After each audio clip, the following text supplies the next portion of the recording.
All right, here we go. This is it. It is the System Failure Podcast, number 76. Hey, Nate. Hey, Brian. It is a snowy day today. In fact, it is so snowy. So, backstory. My car's currently in the shop, my four-wheel drive vehicle. I do have the Hyundai Elantra of Tracy the Wise I could have borrowed, but that thing is two-wheel drive only. And so you drove all the way out to Higgins Beach from downtown Portland, Maine to pick me up and bring me here on site. Brian, well, I suggested to Brian in the snowstorm, not to lift the curtain too much for our intrepid system failure listeners, but Brian, I was suggesting that maybe we could do remote. You know, I have a microphone in my house. Brian's got, obviously, the studio here, and I thought maybe we could, save having to drive over hill and under dale in this ridiculous 2-day snowstorm. But you were hearing none of it, Brian. You said that will damage the quality of the System Failure Podcast, which we must protect at all cost. And so you're going to drive an extra hour today just to cart my meat suit round so I could be here live for the podcast. So I'm grateful to you, Brian, and but more importantly, I'm sure all of the System Failure listeners are grateful to you. So yeah, hell of a snowstorm today. It is winter in Maine. I can feel the gratitude radiating through the ether. But it is, I think driving in the snow is fun. Like, just on every possible turn you could die. Yeah. So, you have to basically drive without the benefit of brakes is more or less the strategy for the snow. It's not boring. Certainly, we can say that about it, eh? Yeah, it's like it's like a special challenge, like in a video game or something, and it's like, for this crazy run, no brakes. Enjoy. Yeah. Well, Brian, your neighborhood was the subject, and your neighborhood could mean so many things, but this is like your neighbor, like literally you can see this from your window. A major drug bust, huh? Isn't that exciting? Yeah, well, living here on Congress Street, what you hear late in the night or the wee hours of the morning is, people just go outside this drug dealer's house and yell Bruce until he shows up with the fentanyl or something. And he finally got busted by the police. I guess they've been trying to evict him since like February, the landlord, and it's finally gone down. Well, this happened last week, maybe, I want to say. Or did it happen over the course of this week? I think maybe it was over the course of this week. I think the news broke on Tuesday. Yeah, okay. Sunday now. Well, it was a big deal on all of the local the local news websites, and it was a big deal in the local paper. And so I was excited to see that it had finally gone down, because I know you, Brian, had been constantly irritated by people screaming for Bruce at all hours, and so have all your neighbors, according to the news. And so it's very funny to see that the man finally got the SWAT team called on him, and like 8 people got arrested in that ridiculous drug den. Well, there were like some people who I guess obviously didn't get the news because they were out there like on the late hours calling for Bruce anyway. Wow. But I don't know, if you live around this part of the neighborhood, like everyone hears it, and it's definitely a blight on the neighborhood. And man, I mean, I know these homeless people want their fentanyl, but like if you were if you wanted to, put on a mask and wear a cape and go out there and use your kung fu or whatever to fight crime, like basically your options are like getting involved with like homeless people, like fighting each other over scarce resources and low quality drugs imported from China, or I guess you could go down to Wharf Street and get involved in the he said she said of late night drunken interactions. I guess I'm not about to take up caped vigilantism. One would much rather be safe up here in your apartment tower than down there on the mean streets of Portland. We have like gunshots in the city. I mean, I just feel like it wasn't like this in 2010 through 2020, which was my Portland golden age. But yeah, there's like, it's virtually at least once or twice a week there's gunshots in the city now. It's just really crazy out there. Well, it's just depressing hearing the calls for fentanyl.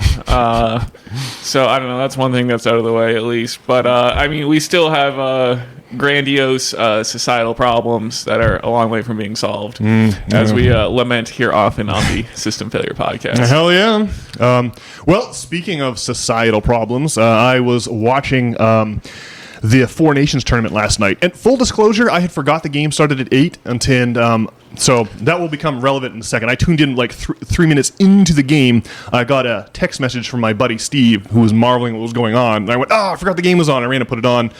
But what's happening is usually the NHL has an all-star game, and everyone hates the all-star game. No one can stand the sight of it. The players don't care. It's all zero. So this year they decided instead to have a 4 nations tournament, and so the best players from the best NHL players who are the best players in the world. So these are for all 4 of these national teams. This is going to be their best players: Sweden, Finland, U.S., and Canada. Now, those who have been tuned into the news lately may recall that there's been something of a dispute lately between the U.S. and Canada. You know, the Donald wanted to slap massive tariffs on them.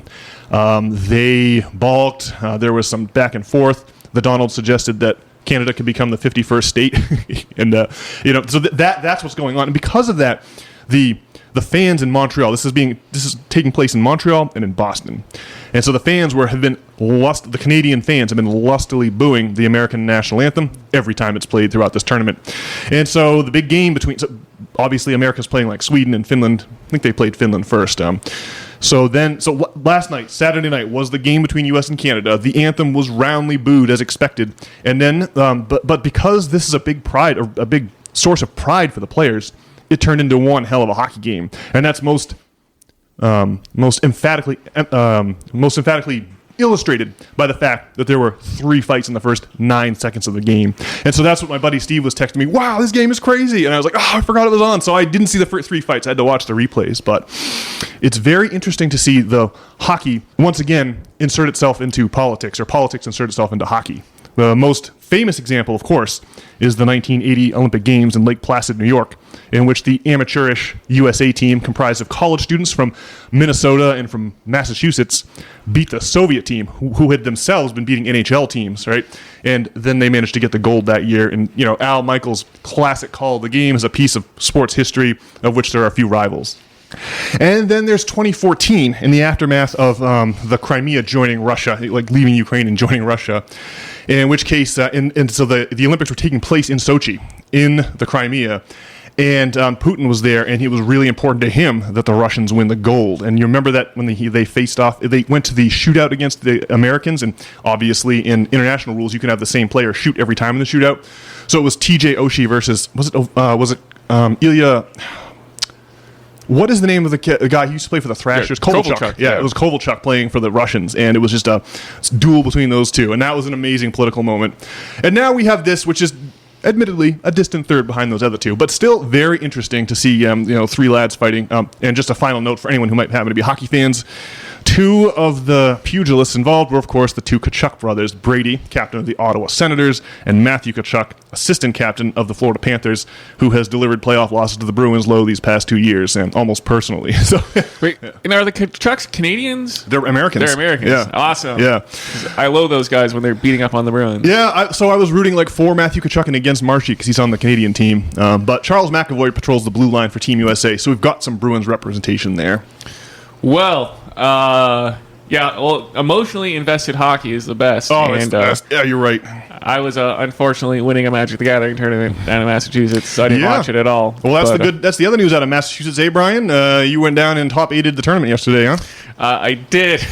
Nice. Yeah. See, the thing is that the forces of capitalism have come in for Magic the Gathering and made it much worse. And so this pre-modern business, which is old cards that Hasbro can't ruin the format, there's just no way for them to do it.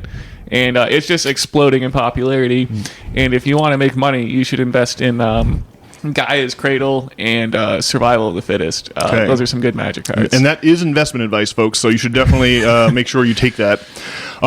Personally, Brian, as you know, I have a disdain for Magic cards pre-1997. So I really like this idea of what's the name of the format? Pre-modern? Yeah. Yeah, I like this pre-modern thing. Pretty exciting. So Brian, the other thing that I know you were looking at this week was after RFK's confirmation hearings in the Senate, there was some eyebrow raising about Senators Warren and Sanders, who were some of RFK's most vociferous interlocutors. So, and then there was talk about how much funding Sanders and Warren were getting from these big pharma companies. And I was concluding hastily on the podcast, I think it was last week, it may have been the week before, that, it's awesome. So Warren can announce she doesn't take money from Big Pharma because her super PAC gets money from Big Pharma on her behalf and does ad spends. But you're thinking that maybe isn't the case. Your first, at least the initial dive here, at least looking under the rock initially, it seemed like maybe that wasn't the case. Have I summarized that?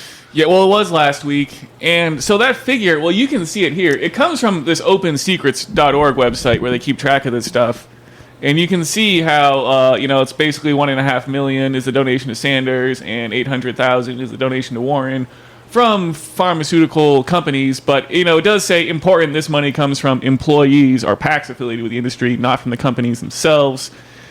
And I don't know, from just what I'm seeing is that a majority of those donations come from employees who work at those companies making individual donations. But, without actually going through and sorting through FEC filings, it's really hard to find any actual information on where this money's coming from. But it seems like it's overstated perhaps that they're getting huge donations directly from these pharmaceutical companies, but on the other hand, they're defending these pharmaceutical companies. I don't know, RFK's inquiries don't seem unreasonable to me. Yeah. And no one actually challenges the content of his book on Fauci, and Fauci seems like a huge fraud. I guess it's a controversial opinion. I don't know where the zeitgeist is these days. You think if there was room for Fauci to sue for defamation because of that book, The Real Anthony Fauci, that he would certainly have done so by now? Instead of letting this damaging book circulate? It'd be a great way to attack RFK. Yeah. And I went back and listened to Crystal Ball from Breaking Points interviewing RFK when he came on the show. And so she's attacking RFK for his stance on autism, but she just wants to tell him that she doesn't like his opinion. Imagine having if we had RFK on if we got him on the System Failure podcast and you had the chance to actually stick it to him about his position on autism, and you just kind of shut him down and don't let him defend his position and just tell him that you don't like him. It is exactly what happened in that Crystal Ball interview. Yeah. And so I don't know.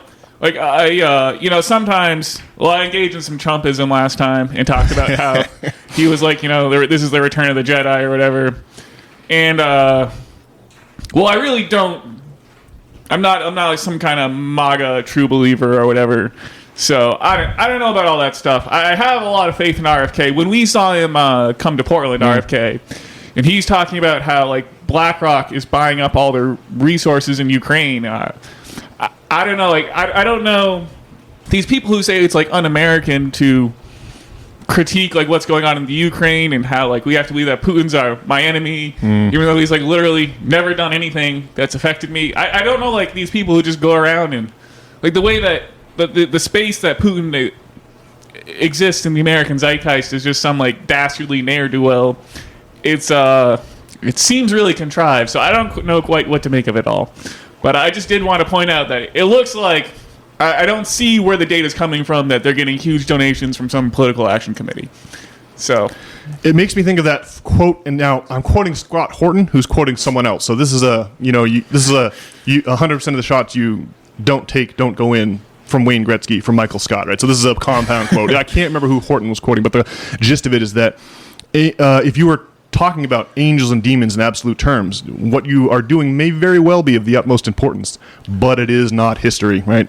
Reducing Putin to a Hitler-esque caricature is the way they sell every war to us every time, and I mean the song and dance is getting stale at this point, I would say. And who's Scott Horton again? He's the guy that does the Martyr Made podcast, and he got in trouble for giving the German perspective on World War II. Right. He emphatically is this is not an apology for Third Reich policies, but we also don't want to we don't want to make a caricature, as mentioned, of the Third Reich. Here's some of the actual things that are going on, but that's not what we do in America. We just demonize the Third Reich without thinking any more about it. So, right. His critique of Churchill was not appreciated by the mainstream media. Yeah. And that's basically what is Pat Buchanan's book, Hitler, Churchill, and the Unnecessary War. So that's the book he's talking about. I don't think it was the author of that book. I think it was a different author. But the point is that it just doesn't. It's just too simple a picture to really map onto the real world. And go ahead. Well, I do get excited about change happen, sticking it to the establishment regime. Hell yeah! I mean, we gotta get something new and different, and yeah, so I don't know. I don't love We're not MAGA true believers on this podcast. Obviously, the policies, it's going to be like socialist and hard left, not woke stuff, but like the economic stuff, like the old Marxian critiques. That is the sort of the Bernie Sanders sorts of policies. But we can't have those because the Dems shut that down in their primary process. So this is what we're getting in its stead. A much worse, a much less sophisticated populist pushback against the mountains of corruption we found ourselves confronted with low these past, the whole post-World War II era. Well, Jon Stewart's been getting in there and interviewing like DNC officials and talking about how the Democratic Party isn't very democratic. He was talking to some Democratic official, and they're like, "Well, what makes you say that?" And they're like, "Well, you snuffed out Bernie Sanders," and they're like, "Oh." Two other quick notes on this subject. One, Crystal and Sagar, love those guys. One of the best places to get your news. But I wish both of them would be a little more of a student and a little less of a trying to leverage their, they already have decided what they believe. And I would much rather they thought, when we had Professor Hudson on the podcast, right, I wasn't trying to talk over Dr. Hudson. I wasn't trying to impose my own view or offer my own view. I want to be a conduit through which Dr. Hudson's words can get to a larger audience, right? The idea is not to superimpose my views over, Dr. Hudson. The man's done way more research than I ever will, and that would be crazy.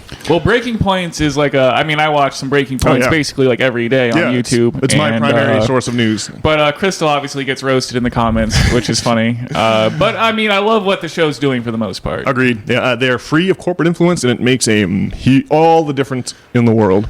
All right, what else we got going on? Well, I just got one more point here. I just noticed your OpenSecrets.com list, OpenSecrets.org. They're listing the candidates that have received the most funds from Big Pharma, and Warren and Sanders are number 1 and number 2, and then all the other senators are below them. So whatever metric we're using to measure how much cash they're getting from industry, they're getting the most. So I just noticed that too. And so again, we got to do more research here. But I really like that you are, trying to verify. You're being a student in the way that Crystal is not, right? You're just trying to verify what you're hearing and not just take things on faith and believe things. So yeah, I think I'm pretty awesome too. Yes, that's the point I'm trying to make here, bro. All right. Okay, I think those are the smaller topics we had today, but I have a more lengthy presentation with which I now intend to titillate the system failure listeners. Dave Smith is both of our favorite commentators. He's one of the freshest men on the scene. I really like a lot of things Dave Smith has to say. I think he is great. But I also think he's wrong, because Dave Smith is one of these libertarian types. And he believes that he is already on his podcast today, on the Thursday show, which I think was entitled something about Tulsi Gabbard. Smith had been at a debate the night prior on the Israel business at Princeton University, and he was talking about how supremely he roasted the other person in that debate, and how overwhelming his victory was. And then and as part of that, he was talking about how the supremacy of libertarian ideas. And he had this. He brought up one of my intellectual heroes, which is Dr. Richard Wolff, Professor Wolff. Who you saw in person in New York if you made your pilgrimage down there. Yeah, I used to go to see a couple of times. I used to go see Dr. Wolff when he would do his bi-weekly presentations at the Judson Memorial Church in Lower Manhattan, just off of Washington Square. But he stopped doing those in the COVID era, and now he has a more official-looking economic update that comes out where he's sitting at a desk at the Google studio. So that whole thing has become a little more polished since the days of the economic update. But Smith had this, he was talking about the Soho debate forum and his good buddy Gene Epstein, and how his buddy Gene Epstein had utterly roasted Professor Wolff in this debate. So listen to Dave Smith's language here now, and just really let his confidence soak in, because we're going to actually go back and play this debate. I just don't think Dave Smith remembers it all that well. So Brian, if you would, could you play for us clip numero uno? It's always the case with these debates where it's something I made my peace with. I think Gene Epstein actually helped me understand this, because like I mentioned, Gene Epstein runs the Soho Forum debate. So Gene Epstein's done a ton of debates himself. He's one of the best. He's like really one of the absolute best debaters. If you've never seen Gene Epstein, there was a Bhaskar Sankaria or something like that. He's like a democratic socialist guy, and they debated like free market capitalism versus democratic socialism or something like that. I forget the exact resolution, but I mean, it is to this day, one of the best debate performances I've ever seen. Gene was just spectacular. He gets a little worked up and angry in the debate, but I love that type of stuff. But it was just like phenomenal, so good. And then he had I'm blanking on the professor's name. Wolff, I think, is his last name. He's like one of the more famous. Richard Wolff. He's one of the more like famous like Marxist professors. And again, Gene just tore him to shreds. So Gene's like a very experienced debater. And he's also a brilliant economist who's just, very smart and well-read and really has his arguments down. Okay, I think that's it, Brian. Okay, so so just picture in your mind's eye, like, what kind of a debater are you picturing based on Dave Smith's August description of Gene Epstein there? Because now I've got two clips. I'm going to play. These are two samples of Gene's arguments. So Brian, maybe we could just play them back to back. Clip number 2 and clip number 3, and this will give you a flavor to the master debater, if you'll forgive the dirty parlance, the master debater that Dave Smith is referencing here. Well, I imagine it's going to be like when Dave Smith like argues like destiny on like someone's show or something, and they're getting absolutely obliterated. Yeah. All right. This is, again, the first two clips are only. We're not going to hear from Professor Wolff yet. We'll hear Wolff in the fourth clip rebut these two, but just appreciate these arguments. Just let these soak in, as mentioned. Number 2, please, Brian. Richard, I want to recruit you to change this system of crapitalism, if you'll excuse the expression that my socialist Uncle Abe used to use, but I use it as a contraction for crony capitalism. We need more capitalism, yet not less. We need to change things. Richard could join us, or he could focus on building his workers' self-directed enterprises from the ground up, building on top of the co-op movement, the employee ownership movement, which, by the way, already gets tax breaks that I don't necessarily object to, that already gets those breaks. Go for it. Turn everybody onto worker self-directed enterprises, and they're perfectly compatible. It's just like being in business for yourself. That's all it is. It's a great idea. It hasn't really caught on, but maybe it has potential. I welcome it. Thanks very much. All right, number 3, if you please, Brian. So in Richard's world, we'll be required to do our assigned jobs, attend meetings about company matters, and vote on the outcomes. We'll also have to pore over the reports of the labor allocation and financial agencies, and then discuss their recommendations with many others and vote on those outcomes. I submit that only in a dystopian nightmare could most of us imagine ourselves spending our waking hours in this way, especially since the vote of any one of us, can hardly determine the outcome anyway. Okay, so what you're hearing there is Mr. Gene Epstein, who is apparently a consummate debater. And he's not related to the other Epstein. No, this is one of the good Epsteins, I'm sure. He seems like a really nice guy, but the context of the debate here, what Wolff proposes, communism, the definition of the classic definition of communism is workers owning the means of production, right? Not private ownership of the means of production. And all Wolff is asking for here is to have those two things compete on equal footing so people can make their own choices. So Epstein completely agrees with Professor Wolff on this front, and completely agrees that he wants to just say that worker co-ops are capitalism. But they're not, right? Obviously, there's an ownership structure there, but it's a distributed ownership structure instead of a private one, right? So Gene Epstein just agrees with Professor Wolff. And so now I'm going to play this last clip. It's a little bit longer. In this one, Wolff will lay out his arguments and just compare the quality of the speaker between what we just heard and Professor Wolff's performance, which Brian will play for us with clip number 6 right now. The first sign that socialism is on its way is that we're having this debate. That we have Bernie Sanders running and he has the name socialist and he doesn't give it up. He doesn't turn away. Elizabeth Warren, who has very similar programs, she still feels the need to reassure everybody she likes capitalism. Bernie doesn't. The reality is, up until 6 years ago, my presence on the American media scene was so tiny, none of you would ever have heard of me. I've done more public speaking at the invitation of American audiences in the last 4 years than I did in the previous 50. Yeah, the public awareness is to the right because of the last years of neoliberalism and the orange clown. I understand that. But beneath that is a shift to the left in the United States. Nothing illustrates it in my mind any better than the remarkable number of times Gene Epstein told you how he agreed with me.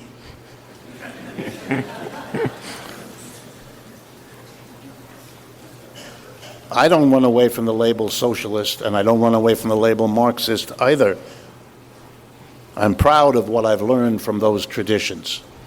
But I'm also very clear, and I really hope I've gotten that across, that the way the question for this evening was posed is a problem. There is no singular socialism. There never was. Socialism is a large, complex tradition of multiple different notions that are often at great odds with one another and have had long and bitter disputes. What in the world do you mean by socialism? Is it the social democracy of Scandinavia and German and Western European countries?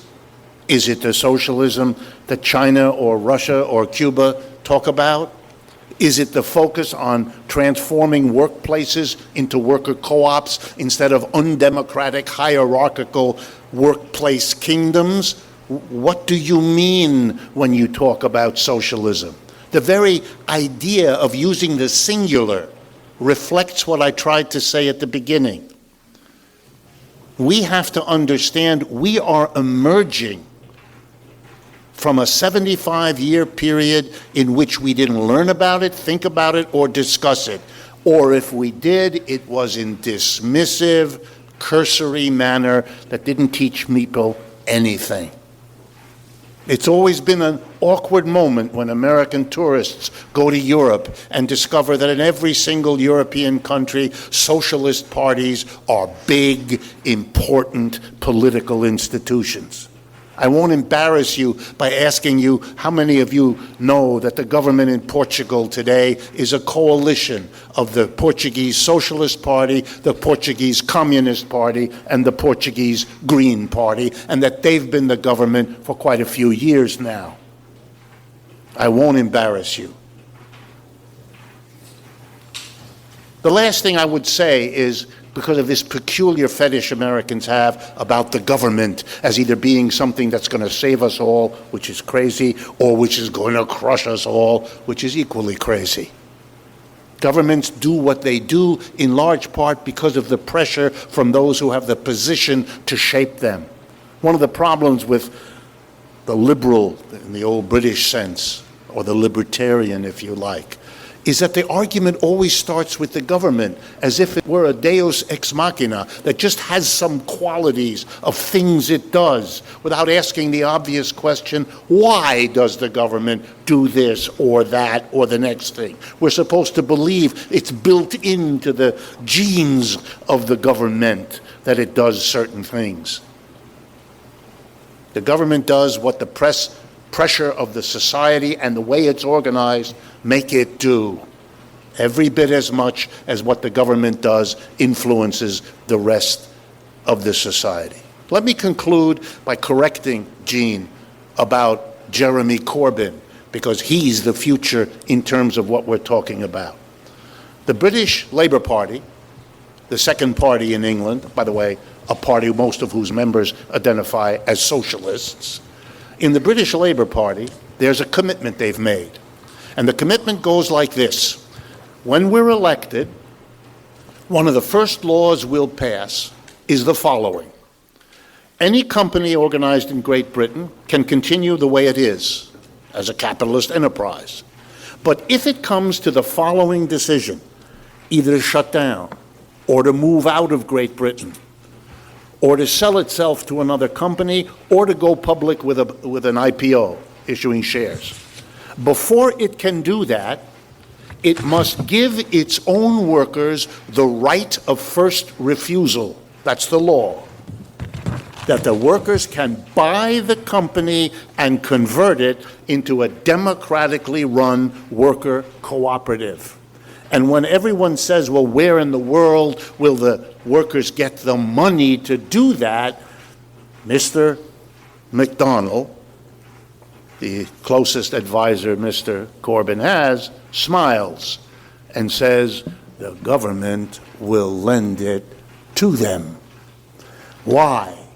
Because for the British people to have freedom of choice between a capitalist, undemocratic enterprise on the one hand and a worker co-op democratic enterprise on the other, they have to have some experience of what they're like, both to buy from and to work in. And the only way they can have that experience so they can choose freely between them or what mix they want of them is if there's a sector that they can buy from and work at. So we, as the leaders of Britain, have to create the sector so that the free choice of our people between systems can finally happen. That's the role of the government, expanding free choice, rather than being represented as imposing something in that fearful imagery that we all have, as if the government is like those nasty people at the post office who make us wait before they sell us the stamps. Thank you. Yeah. Go get him, Professor Wolff. Well, okay. You can hear it all right there. I mean, first of all, this debate took place in 2019 during the 2020 primary before the Democratic Party conspired again in Super Tuesday in March of 2020 to bump Bernie from the ticket. That piece of political corruption has been so well documented, I think we can just take it for granted here, right? Everyone knows that President Obama called all the other people, all the other Democratic nominees, except for Sanders and Warren, had them all drop out, keep Elizabeth Warren in to divide the socialist vote between Sanders and Warren, and that rocketed like Biden 5th or 6th place to the top, to the top of the standings, and that's how they managed to bump Bernie from the ticket, just like they did in 2016, and that's why we are going to have to move forward with the Donald as the only populist option left open to us. So you may have noticed there that, and everyone knows about the sequel. Obviously, after this debate in 2019, Jeremy Corbyn got kicked out of the government for not sufficiently condemning an MP in his own party who didn't sufficiently support Israel, right? He got slapped with the anti-Semite label, not for anything he said, but because he didn't effusively denounce another member of his party. So he got hit with the anti-Semite, smear campaign, and that seems to have worked. But Corbyn is planning a return to power. I think he either... he's running as for another position, so he'll be back in Whitehall before we know it, or back at Westminster taking part in the British government before we know it. All right. Well, so when I hear these things, I think that Mr. Epstein there, Gene Epstein, kind of has his wires crossed a little bit in that. So he's against capitalism, which I think everyone's against at this point, unless you're some kind of DNC shill. And then Wolff, and then he's also arguing that capitalism is a solution to our problems, as opposed that socialism and Marxism is some kind of bad word and a bad line of inquiry to go down.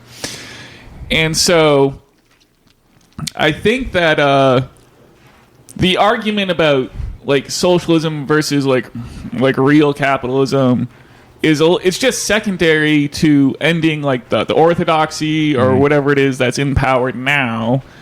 And so, I mean, obviously they agree the capitalism is bad, and basically we have socialism for rich people, but not for regular people, the poor people, for some reason. That's it. Bank bailouts to the nines. You're right. So, I mean, I think that Richard Wolff's, Professor Wolff's position there, he has a more succinct and logical position that, just socialism isn't a bad word. And then, it sounds like Epstein there just... Well, he has to argue that socialism is a bad word and the orthodoxy is bad and that capitalism is the only solution. And I don't know, with the orthodoxy out of the way, I mean, I just, it's basically, Dave Smith talks about how much he likes Jimmy Dore and what he does, even though, they don't agree on libertarianism versus, I guess democratic socialism is probably what Jimmy Dore's into, or he identifies as a lefty in any case, Jimmy he's Dore. The Bernie Sanders-esque camp, yeah. So, I don't know. I guess I think that's the flaw in Epstein's sort of argument there. It's really just the establishment that's terrible. And I guess, I agree that Marxism should not be considered, a bad It's not like there's this idea that's just like a poisonous way to analyze politics for some reason.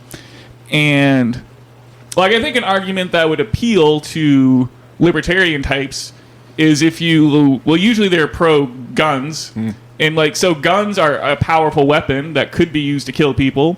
And so socialism is kind of a powerful idea, and it could be used to, I don't know, usher in Stalinism. Certainly it has been, yeah. There's this whole thing, though, where, like, you know, the United States is actively trying to undermine Stalinism in Russia, which probably helped Stalinism become what it was in Russia in the first place. We did invade them after 1918 to try to reinstall a monarchy. We sent our troops to fight against the proletariat over there, which is, like, insane. Imagine how tired those guys must have been after World War I to get, like, reassigned to Russia to fight in their civil war. Ugh. That's like the worst possible thing, to be sent to die in someone else's like political revolution where they're trying to overthrow the bourgeoisie or whatever. So I don't know, I guess that's my take on it. Yeah. Well, look, you did a better job than Gene. I was listening to this debate, waiting for Gene to make points and that connect to what you've been saying here. It wasn't there. I played you two of Gene's best points. The first one being that voting is just so tiring, and no one wants to have to deal with decision making. Better leave that to the elites, right? The same argument made by King Charles I during the English Civil War, in which he was trying to rule by divine right, and the Parliament was having none of it. They fought a whole war, and eventually, in 1649. Charles I was tried for treason and executed publicly. So that's always the debate. Oh yeah, it's just going from slavery to feudalism. The peasants don't want to make all these decisions on their own. They do much better with a master, so we should keep slavery. Or the peasants can't be trusted with selecting their own job. They really should swear fealty to a feudal lord. Right? You can see the same argument. It's a horrible argument. And then Gene just totally agrees with Professor Wolff that worker co-ops are the way to fix the problems we're having. Right? Having one party who collects all the profits of a massive company is a terrible system. That's why we have offshoring. That's why we have. They both agree. We don't have to get into it because they're both in total agreement about the nature of the problem and the solution. But the issue is just that Gene thinks that worker-owned co-ops are a brand of capitalism, and Professor Wolff is saying, well, this is obviously the classic definition of communism. Workers own the means of production instead of it being privately owned. All right. So Epstein just kind of obviously Richard Wolff has superior arguments. Epstein just kind of has to try to steal them and relabel them as if that's perfectly within the realm of capitalism. Very, very funny. There's two. I was listening to this debate, wondering, like, obviously Dave Smith has a distorted view of this, like a distorted view of what he heard. And I just was wondering, am I the same way? Am I just hearing what I want to hear? But I think this is the Soho Debate Forum. It's November 2019. November the 19th, 2019. Anyone can go online, look it up, watch the whole debate. You'll find I'm not mischaracterizing it. It was a total demolition. The problem, I think, here, the libertarian argument, Dave Smith says, well, I've just read better books. It's not that I'm a better debater. It's that I've just read better books. Well, look, in the clips we just played you, I think it's obvious that Wolff had read better books and was the better debater. But just for the two pieces I think the libertarians are missing is that they think that the market is something that occurs naturally, right? This is the thing David Graeber blew up in his 2010 book, Debt, the First 10,000 Years. Right? The idea is that the markets operate on their own, and all the government can do is come into that space and screw it up. But the reality is that markets are made of, like, markets. When you have a market across many commodities, when you have a common currency that can link all the currency trades together, right? So you're not making trades in kind. And the point here is that credit existed, like the idea of debt existed long before the issuance of currency, right? The point, trying to be as succinct here as possible, but the idea is that the markets cannot exist without a government that issues a common currency to string those markets together, right? That's called the David Graeber calls it the myth of barter. He's an anthropologist, and he pointed out that no one ever engaged in barter until the invention of coinage. There is no barter before coinage, right? The foundational creation myth of our culture comes from Adam Smith and the idea of the double coincidence of wants, right? You make bows and arrows, Brian, and I'm a hunter who kills meat. You need to eat. I need bows to kill my meat, so we exchange bows for meat, but that because we've had this double coincidence of wants. But if you weren't hungry and I had all the bows I needed, we couldn't do business, right? That's where money comes in. In reality, if you borrowed a cup of sugar from your neighbor before the advent of coinage, you would just owe your neighbor one. You wouldn't ransack their house for an item of the exact same value in that exact moment, right? You would just owe them one. So the idea of like debt existed as long as the agricultural revolution has existed. But the coins were invented in 700 BC by the Lydians, and that's an ascertainable history. And you'll never see barter. You'll never see a exchange economy until you have coinage. So the point here is that markets do not occur naturally. They are projected by currency issuing bodies. And furthermore, the deficit that we spend so much time worrying about, right? We think about it, if you're a currency issuing government, you have to issue some dollars to the public before you can tax a single one of those dollars back, right? And at the end of the year, the delta between the numbers of dollars you issued and the number of dollars you collected is going to be, you can call that a debt if you want. It's really just the number of dollars issued.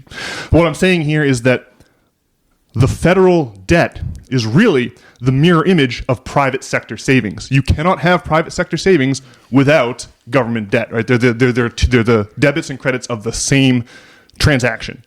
That the libertarians libertarianism is very convenient for when it comes time for corporations to fund think tanks because they advocate for lower taxes, and so they get a lot of funding when they come around and give the lower taxes. But that is why libertarianism gets oxygen, where socialism for 75 years, as mentioned by the good Professor Wolff, gets no oxygen at all.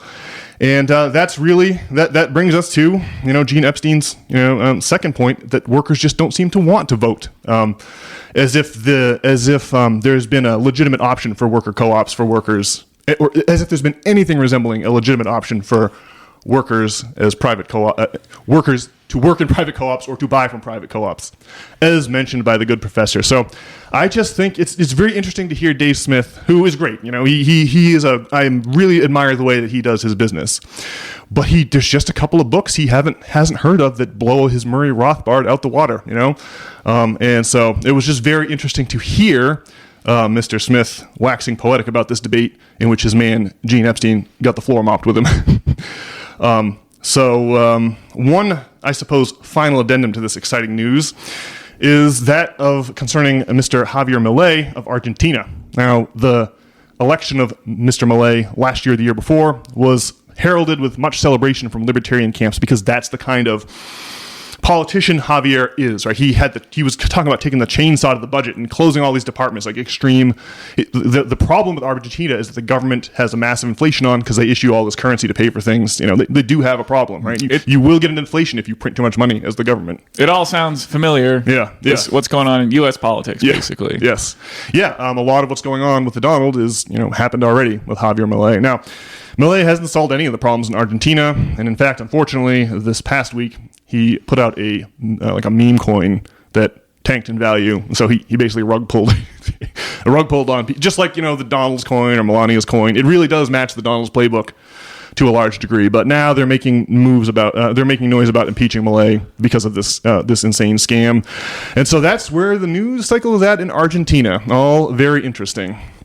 I just don't know why. Well, the debate should be happening on the actual merits of socialist ideas versus libertarian ideas, and it sounds like, I haven't listened to the debate, but it sounds like he's kind of sidestepping that debate and just trying to argue that socialism is bad. Yes, yeah. Which is just, it seems like a bizarre opinion. I mean, just especially given the wealth of examples like in Europe that Professor Wolff was on about there, and I don't know, if you go to Europe, I don't know.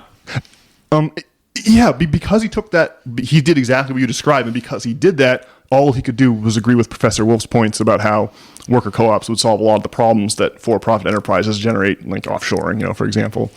Yeah, and just if you specifically think about the problems of America, and you're like, well, the problem is that we haven't decried Marxism enough as a bad idea. Yeah. It's just a bizarre line of inquiry. So, I don't know. Yeah, we should have currency that's issued by, not as debt by the banks, but we should have currency that's issued democratically by our appropriately elected bodies. And that's the way you get at. Look, if the government pays for, let's say, if the government cuts the taxes of the wealthy, they have less money to spend. They have the difference between the deficit between money going out, money coming in increases. Of course. But if you spend that money on something that makes money, right? Like, let's say the government, instead of giving a tax cut to the wealthy, builds a bridge that saves businesses hundreds and hundreds of dollars a week, and then you can put a toll booth in that bridge and collect some of it back, or just be glad that your economy is expanding, right? Government expenditures that facilitate economic expansion are a net positive, right? Government expenditures that do not finance expansion are a net loss, and it's just there was Bridget Fetisi on the Joe Rogan Experience. I had this one clip too, but I won't make you all listen to yet another clip. But the point simply is that they were talking about USAID and the destruction of USAID and all these billions of dollars that are just going out the door. And meanwhile, for a fraction of that, you could rebuild all the homes in Maui or rebuild all the homes in Los Angeles that burnt. And why are we giving all this money to the Ukraine when we could spend it here? And I think the answer to that is more or less private entities do not want people to see that we can just solve our problems with a snap of the finger using the apparatus of state. They are protecting their monopolies, right? They're rent-seeking. And when you talk about the thing that's really destroying our society, rent-seeking is the best description of it. People have this income stream, and they just want to protect it. Like, I was at a birthday party for my little niece yesterday, and there was some discussion about a birthday party that family had gone to. That was one of the Bush family people. Like, they had gone to, obviously the Bushes have a big presence here in Maine. Everyone knows that, Kennebunkport. Yeah. So one of these, like the cousin to Billy Bush, one of these Bush people they got invited to, is a classmate of one of their little kids. And they went to this insane birthday party that had like actors playing the princesses from Frozen. And they were like, how much money are you spending on a 4-year-old birthday party? This is crazy. The question I want to pose here is, did this person, get their money by being a hard-nosed entrepreneur and making hard decisions, or are they just inheriting the oil fields that the Bush family owns in Galveston and has owned for hundreds of years? And are they really just riding the coattails of their predecessors who carved out this space for that economic space for that family, right? I would imagine this Bush family member is obviously going to do everything they can to protect their little nest egg they've got, even though they just inherited it, even though they didn't work for it. Right? And they're in a position to like lobby the government to do that. Yeah, that's what everyone's trying to protect their little rent seeking, except for the people that actually go to work, like you and me. The people that actually plow roads and stock shelves. Like, we can't really pay all these toll booths. Like, at a certain point, if you have too many rent-seeking people who have toll booths you have to go through, you're like, it isn't really worth it to work anymore. That's why we have the "no one wants to work anymore" meme was so popular for the past few years. So rent-seeking, that is what is the thing that is wrong with our society, and collectivizing ownership or distributing ownership across many people removes that perverse incentive, right? You're just going to be one person making a vote in a larger organization, right? There's not one person at the top or there's not a few owners at the top who collect all the profits for themselves, right? That's distributed. So that having instead of one person or a board of directors whose job is to make all the decisions and collect all of the profits, you would just distribute that. So everyone would wear the owner hat, and then they would also wear the worker hat on the other hand. You can just see how it removes the incentive to rent seek the profits of a company when the profits are diluted amongst many people versus concentrated in one person. And just one final note here, a little shout out to our main man, the captain, who is a frequent visitor on this pod. I mean, that guy runs a business. He runs a small business that's small enough to where he's rolling up his sleeves alongside his employees, right? And sometimes when I talk to the captain, you can just see that the stress of that, being the owner and a worker, you can see there's like it's almost like in his physical body he carries this tension, but that makes his business really successful and really useful. Like that tension, like he's carrying a huge burden on behalf of our entire society. And I think a little miniature version of that tension in each worker versus having some people be the owners only and other people be the employees only is the way to make better decisions. So we won't make psychopathic decisions like putting drugs on the market that are possibly harmful or offshoring our industry onto the shores of our greatest economic rival. So, yeah, man, I just listening to that debate really made me feel so much more confident that in the rectitude of the socialist way, in the misguided nature of libertarianism, if I could be so conceited as to put it in those terms.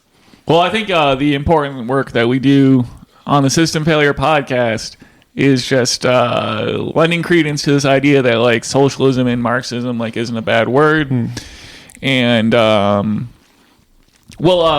the problem is like the Bush family, they've got these oil fields, and then they use that power. Ultimately, we get involved in these crazy quagmires in the Middle East as a result of that power somehow. Yeah. And at least we live like in this delightful information age where all that stuff is kind of being brought to light. And so I think that rent-seeking behavior is maybe not... I mean, the problem is, like, the corruption when you amass too much power. And so, like, the captain runs a small business. I mean, if he made enough money to somehow start some kind of war or something, and, like, he could destroy all his competition and install himself as Grand Poobah of American society or something... we'd have to take the captain to the guillotine or something. Well, you're right. That's a pretty salient point. I like that. But capitalism does mean like the word, really means like you own capital. Like you are going to own this asset and collect rent off of it, and that's your motivation to make new businesses. And so we also have to not destroy those incentives either. That's why I love Corbyn/Wolff's plan to you can capture all the dynamism of small businesses like the one run by the captain, but just before those things graduate into multinational corporations with unimaginable power, you dilute the decision-making ability. You dilute the decision-making power among many people. To my way of thinking anyway, that seems like it's the closest thing to a panacea to the many problems that plague American society. Yeah, well, working in a worker co-op sounds like it'd probably be like fantastic, as you actually have like a reasonable stake in the company's profits. And people are mad at young people for not wanting to work, but they also don't offer up any stake in society. And that's like obviously the real issue. And I mean, I don't think anyone really likes just staying at home and playing like 8 hours of video games and I don't know, trying to make it as some kind of content creator on Twitch or something. It's a mind-numbing existence, especially once you get into your 30s.